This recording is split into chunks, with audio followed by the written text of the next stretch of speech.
everybody, annamorfidis here with Mending Hearts Counseling. Welcome back to my channel for another one of my videos.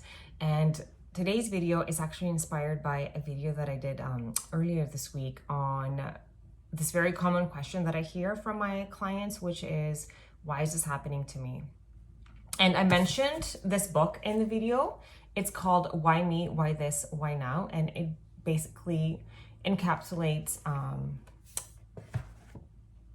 the answers to these three questions that are very commonly presented in therapy sessions with people, because many people feel that they are excluded in this state of receiving hardship from life, whereas in reality is no one is excluded from receiving hardships from life or challenges. That is actually part of being a human being.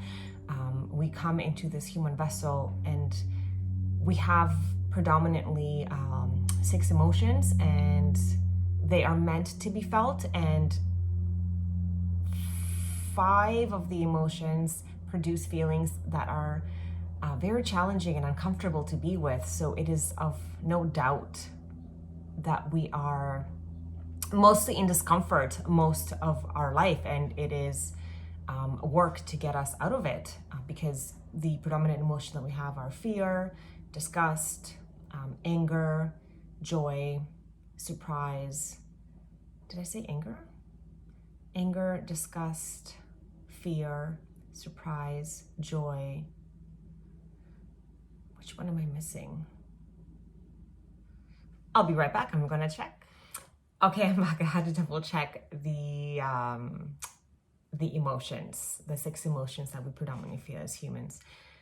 Sadness, anger, disgust,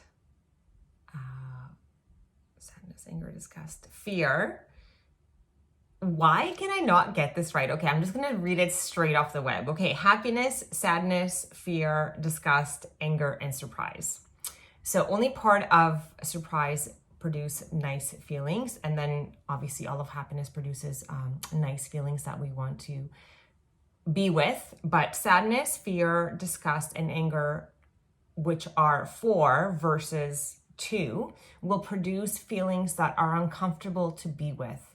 So just remember that it is so normal to spend most of our time in those uncomfortable feelings, because they win overall as predominant emotions that are being released into our body. So when I made the previous video about why is this happening to me and normalize that question, that all of us humans do experience that, and because we don't really know the depths of other people's challenges, we think that we are the only ones, but in reality we're not. And this wonderful book has actually examples of situations that highlighted the why is this happening. So for example, there was a gentleman that was training really hard for some sort of bodybuilding competition, and he had an injury which slowed him down, and then he was not able to train anymore. He was not able to enter the competition anymore, and his initial thought was to be very angry and sad because he was missing out on something. But then when he saw a counselor about it, he realized that there was like a blessing behind that challenge. Because of that injury, he was able to come into a different conclusion about himself, that the path that he was going on was not the one that was set for him. And because he wasn't listening to his mind, his body had to step in and somehow stop that process. And instead of him asking that question and being sad, why is this happening to me? He turned it around and then was able to be grateful for his injury and for the redirection of his life path into something else that is now more serving him and who he was meant to be. There is another example in here of this daughter whose mother was dying of cancer and was very much relying on her to help her. So the mother who was dying was very much relying on the daughter to help her, and the daughter twisted her ankle and was now in a cast and was not able to go to her mom and help her. And she was so upset and angry about it. And then she also went to see a counselor. So the counselor that these people saw was actually the author of this book.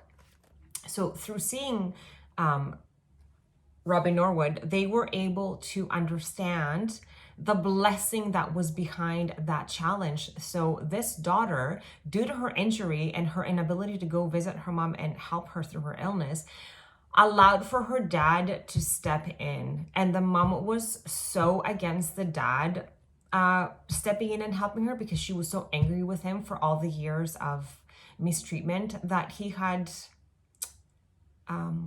I guess, shown her that she was being really stubborn and did not want his help. But the dad was actually really sad that he did not have a chance to be with his wife and realize his mistakes and really wanted to be there for her. So then the daughter, through the counselor, realized, but by her ankle being not functioning anymore, the dad was able to step in. The mother was able to forgive him. The dad ended up feeling better about himself and having the opportunity to show his wife who he always wanted to be towards her, but because of his own stuff, he was not able to be the best partner for her. And it all just had a happy, beautiful ending. And sometimes just remembering that the universe will step in really crazy ways to make something happen. The possibilities of that something happening is so variable, like you just don't know how it's going to show up, but just know that whatever seems to be a challenge in the beginning is actually brought to you for a reason. So once we're able to understand that I'm not victim, so why me is not actually a question that we should be asking. It's more of what are we being shown by this? What is the universe trying to do by stepping in and creating the situation for us? What are we missing? What is it that we're not looking at? How can we shift our perception? Because there is always beauty in hardship. I know it's hard to understand, especially if you are really young and you don't have the resilience of experiencing that quite yet. Where someone who is my age, well, in my 40s, I have experienced so many challenges, and I've also experienced the resilience of coming out of those challenges and finding the beauty in it. And instead of feeling victim, feeling grateful for things that have happened to me. Not that I haven't had the question, why did this happen to me? Of course, it feels very raw and it hurts when challenges happen. But I try to understand the reason behind it and what is it that I'm being shown and what is it that I need to be doing next. And somehow that takes me out of victim mentality and puts me into a power position, because now I know that I have choice to move forward, and this is happening for a reason, as opposed to it's happening to me. It's happening with me, and how can I move forward from it? I really do recommend this book if you have spare time this summer to have like an easy read with you, and the examples in here are beautiful and just an amazing reminder of the rose that is behind every thorn, and how much it's going to help you to know that we're all roses and we all have thorns, and no one escapes from having thorns, but you can chip them off one by one, little by little, and then you can turn your life's challenges into your life's miracles and get to where you're free of your traumas, you're free of your core beliefs and your unserving thoughts, free of the things that are not allowing you to be your best version. And we are always shown those things that need healing through situations and or people. So for example, if your core belief is that I am unlovable, you will find yourself continuously in relationships that people are going to show that to you. And you're going to say the question, why is this happening to me?